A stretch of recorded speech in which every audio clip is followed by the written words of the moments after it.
حاضرین مجلس، الدروس المہمہ لعامۃ الامہ کا سلسلہ جاری ہے، جس میں ہم لوگ آیت الکرسی کے آخری مرحلے سے گزر رہے ہیں۔ کل ہم نے وَلَا يُحِيطُونَ بِشَيْءٍ مِّنْ عِلْمِهِ إِلَّا بِمَا شَاءَ پڑھ رہے تھے۔ آج ہم پڑھیں گے وَسِعَ كُرْسِيُّهُ السَّمَاوَاتِ وَالْأَرْضِ، وَسِعَ كُرْسِيُّهُ السَّمَاوَاتِ والارض، جس کا سیدھا سیدھا ترجمہ ہے واسع، گھیرے ہوئے ہے، احاطہ کیے ہوئے ہے، غالب ہے، کرسیہ، اس کی کرسی، اور اسی نام سے آیت الکرسی کا نام رکھا گیا ہے۔ اسی لفظ، یہ لفظ مرکزی لفظ ہے جو اس آیت کی ہڈی بن چکی ہے، اس آیت کا نام بن چکا ہے۔ اس کی کرسی حاوی ہے، غالب ہے، پھیلی ہوئی ہے، احاطہ کی ہوئی ہے، السماوات والارض، ساتوں آسمانوں اور ساتوں زمینوں کو گھیرے ہوئے ہے۔ کرسی کے کئی معنی بتائی ہے لوگوں نے، لیکن صحیح معنی، راجح معنی الکرسی کا موضع القدمین، یعنی اللہ تبارک و تعالی کے قدم رکھنے کی جگہ کا نام ہے۔ کرسی ایک ہے عرش اور ایک ہے الکرسی۔ عرش اللہ تبارک و تعالیٰ کے مستوی ہونے کی جگہ ہے، کرسی اس کے قدموں کی جگہ ہے۔ اس کرسی کے بارے میں اللہ کے رسول صلی اللہ علیہ وسلم نے فرمایا، اب ذرا ہم ایسا تصور کریں گے، تصور کرنے کے لیے یہ ہے عرش، یہ ہے الکرسی، یہ ہے السماوات والارض، یہ ساتوں زمینوں اور آسمانوں کی کیفیت اس کرسی کے سامنے اللہ کے رسول صلی اللہ علیہ وسلم نے یوں بیان فرمایا کہ ایک بہت بڑا صحرا ہے، اس صحرا میں اگر ایک انگوٹی کو ڈالا جائے تو پورے صحرا کے مقابلے میں انگوٹی کی جو کیفیت ہے، جو حالت ہے، جو اس کا پلیس ہے، اتنا چھوٹا، پورے صحرا کے سامنے انگوٹھی کیا حیثیت، چھوٹی حیثیت ہے۔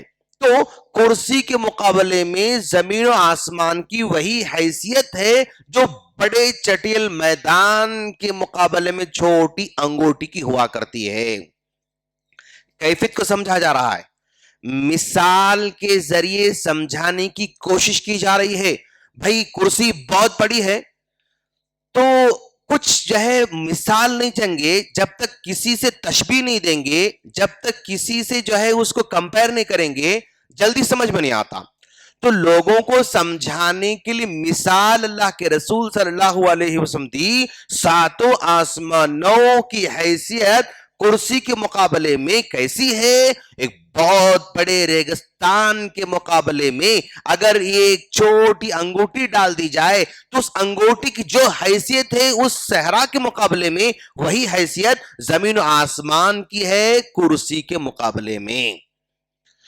اور یہ کرسی کی حیثیت عرش کے سامنے ویسی ہی ہے جیسا بہت بڑے چٹیل میدان میں ایک چھوٹی سی انگوٹھی ڈال دی جائے تو انگوٹھی کی جو حالت ہے، انگوٹھی کی جو کیفیت ہے پورے صحرا کے مقابلے میں، کرسی کی وہی حیثیت ہے عرش کے مقابلے میں۔ زمین و آسمان بس چھوٹا سا ڈاٹ ہے کرسی کے مقابلے میں، اور یہ کرسی چھوٹا سا ڈاٹ ہے عرش کے مقابلے میں. تو یہاں پر اللہ تبارک و تعالی اپنی عظمت کا اظہار کر رہا ہے. بھئی عرش اتنا ہے تو پھر اللہ تبارک و تعالی کی ذات تصور کے ماورا ہے، تصور کے باہر ہے. اللہ تبارک و تعالی یہ سمجھانا چاہ رہا ہے کہ دیکھو اللہ تبارک و تعالی کی عظمت کتنی بڑی ہے، اور تم جن جن کو معبود بنا رہے ہو، تم جن جن کو معبود بنا رہے ہو وہ کس بات کے مالک ہیں؟ اللہ تبارک و تعالی کی ذات اتنی بڑی ہے، اتنی عظمت والی، اتنی طاقتور ہے. تم جس کو معبود بنا رہے ہو وہ کس کے مالک ہیں؟ کیا ان کے پاس کوئی سلطنت ہے؟ اگر ہے تو کتنے سالوں کی ہے، کتنے مہینوں کی ہے؟ اور وہ سلطنت بھی کیا اس کے مکمل اختیار میں ہے کیا؟ بھائی سلطنت تو دور کی بات، وہ اپنی ذات کا بھی مالک نہیں ہے. جس کو تم معبود سمجھ رہے ہو، مان لو اگر تم تھوڑی دیر تک حضرت عیسیٰ علیہ السلام کو معبود سمجھ رہے ہو، عیسیٰ علیہ السلام یہ زمین آسمان کو تو چھوڑ دو، ایک معمولی گاؤں کو تو چھوڑ دو، وہ اپنی ذات کے بھی مالک نہیں تھے. جب وہ پیدا ہوئے تو ان کا پیدا ہونا ان کے اختیار میں نہیں تھا، ان کے اختیار میں نہیں تھا، وہ اپنی مرضی سے پیدا نہیں ہوئے.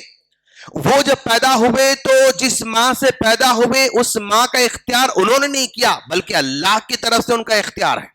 یعنی پیدا ہونے والا وہ اختیار نہیں کر سکتا کہ میرا باپ کون ہوگا، وہ مالک نہیں ہے کہ میری ماں کون ہوگی، وہ مالک نہیں ہے کہ میرا بھائی کون ہوگا، وہ مالک نہیں ہے کہ میرا جو ہے میری بہن کون ہوگی، وہ مالک نہیں ہے کہ میرا دادا کون ہوگا، وہ مالک نہیں ہے کہ میری دادی کون ہوگی، وہ مالک نہیں کہ میری نانی کون ہوگی، وہ مالک نہیں کہ میرا نانا کون ہوگا. یعنی جس ذات کو تم معبود سمجھ رہے ہو اس کا پیدا ہونا بھی اس کے اختیار میں نہیں ہے، اس کا ماں باپ کی اختیار کرنا بھی اس کے اختیار میں نہیں ہے، اور کس تاریخ کو پیدا ہوگا وہ بھی اس کے اختیار میں نہیں ہے، کس ڈیٹ کو مرنے والا ہے وہ بھی اس کے اختیار میں نہیں ہے. یعنی جن جن کو معبود تم سمجھ رہے ہو نا، وہ اپنی ذات کے بھی مالک نہیں ہیں، اپنے رنگ روپ کے بھی مالک نہیں ہیں. جس کو تم معبود سمجھ رہے ہو، کیا انہوں نے یہ چہرہ اپنے اختیار سے جو ہے مطلب چوائس کیا؟ کیا اور رنگ اپنے چوائس سے وہ رنگ لے کر آئے؟ نہیں بھئی، معمولی ان کا رنگ بھی ان کے اختیار میں نہیں تھا، ان کی خوبصورتی بھی ان کے اختیار میں نہیں تھی. اور اتنی بڑا مرتبہ اللہ نے دے رکھا ہے، اس کے باوجود بھی ایک چھوٹا سا بیکٹیریا بادشاہ کو زمین سے زمین کے اندر لے کر جا سکتا ہے. اتنا بھئی تم چہرے کو مجھے جو ہے یعنی 3 کنٹری کا میں مالک ہوں، 4 کنٹری کا مالک ہوں، 4 جو ہے بر اعظم پر میں حکمرانی کر رہا ہوں. عمر رضی اللہ عنہ دیکھو آپ کتنے بر اعظم پر جو حکومت کرتے تھے، 12 کنٹریز پر ان کی حکمرانی تھی. لیکن کیا عمر بن خطاب رضی اللہ تعالی عنہ کو کوئی اختیار تھا؟ نہیں. ایک معمولی بیکٹیریا اتنے بڑے پہلوان کو بھی زمین پر ڈھیر کر سکتا ہے. تو اللہ تعالیٰ سمجھا رہا ہے کہ جن جن کو تم معبود سمجھ رہے ہو ان کی کوئی حیثیت نہیں ہے، ان کا کوئی اختیار نہیں ہے، لیکن اللہ کا اختیار 7 زمین و آسمانوں پر اور کرسی پر، عرش پر، یہ سب پر اللہ تبارک و تعالی کا اختیار ہے. اچھا، تو ایک طرف توحید والے بندے کھڑے ہوئے ہیں، توحید والے بندے کھڑے ہوئے ہیں، اور ایک طرف جو ہے یعنی اللہ کو چھوڑ کر دوسروں کو ماننے والے، اگر تھوڑی دیر تک مان لو مشرکین کھڑے ہوئے ہیں، مشرکین کھڑے ہوئے ہیں. یہ اللہ کو ماننے والے، اللہ کو چھوڑ کر دوسروں کو ماننے والے، کتنا بڑا فرق ہے. یہ جس ذات کو مان رہے ہیں وہ ذات اس قدر عظمت والی ہے، اور یہ جن جن کو معبود سمجھ رہے ہیں وہ کس قدر کمزور ہیں، وہ کس قدر لاچار ہیں. توحید کو ماننے والا فخر کر سکتا ہے کہ مجھے انصاف دلانے والی وہ ذات ہے جو ساتوں آسمانوں، عرش اور کرسی کی مالک ہے. تم جس کو سمجھتے ہو وہ کس کا مالک ہے؟ اپنے سانسوں کا بھی مالک نہیں ہے. میں جس کو معبود سمجھتا ہوں میرا معبود وہ ہے جو میری مدد کرنے والا زمینوں، آسمانوں، کرسی، عرش کا مالک ہے. تم جس کو معبود سمجھ رہے ہو وہ اپنے سانسوں کا بھی مالک نہیں ہے. یعنی توحید والوں کی عظمت ہے اس میں. میرا مددگار ساتوں آسمان زمین کا مالک ہے. تمہاری مدد کرنے والا اپنے آپ کی مدد نہیں کر سکتا ہے. تم جس سے مدد طلب کرتے ہو وہ اپنی آپ کی بھی مدد نہیں کر سکتا ہے. وہ بخار کو نہیں روک سکتا. مجھے بخار نہیں آنا بخار کو نہیں روک سکتا. سر درد کو نہیں روک سکتا اور کوئی بیماری کو نہیں روک سکتا. اس قدر وہ مجبور ہے. یعنی یہ آیت کیوں سمجھا آپ توحید والوں کے لیے فخر کی چیز ہے کہ ہمارا مالک، ہمارا انصاف دلانے والا، ہمارا ساتھ دینے والا، ہم کو روزی دینے والا، ہم کو روٹی دینے والا، ہمارے ساتھ چلنے والا اور ہماری حفاظت کرنے والا اس قدر عظمت والا ہے. یہ ہماری حفاظت کرنے والا ہے. یہ ہمیں ہر چیز دینے، یہ ہماری سننے والا ہے. لیکن تم جس کو سنا رہے ہو وہ آرام کر رہے ہیں قبروں کے اندر، وہ سننے والے بھی نہیں ہیں.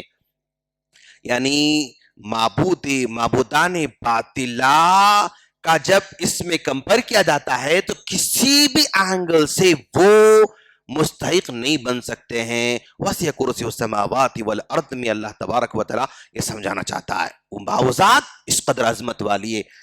ساتوں آسمان زمین کے مقابلے میں یہ کرسی کس قدر بڑی ہے؟ پورے صحرا میں انگوٹھی کے مقابلے میں. اور یہ کرسی کا عرش کتنا بڑا ہے؟ پورے صحرا میں ایک انگوٹھی کے مقابلے عرش جو یہ میدان جو بڑا ہے وہ کرسی کے مقابلے میں وہ عرش بڑا ہے. یہ اللہ سمجھانا چاہ رہا ہے. ہم اللہ سے دعا کرتے ہیں اللہ تعالی ہم تمام کو اس کی عظمت کو اپنے دلوں میں بٹھانے کی توفیق عطا فرمائے. آمین. سبحانک اللہم بحمدک اشہد ان لا الہ الا انت استغفرک واتوب الیک.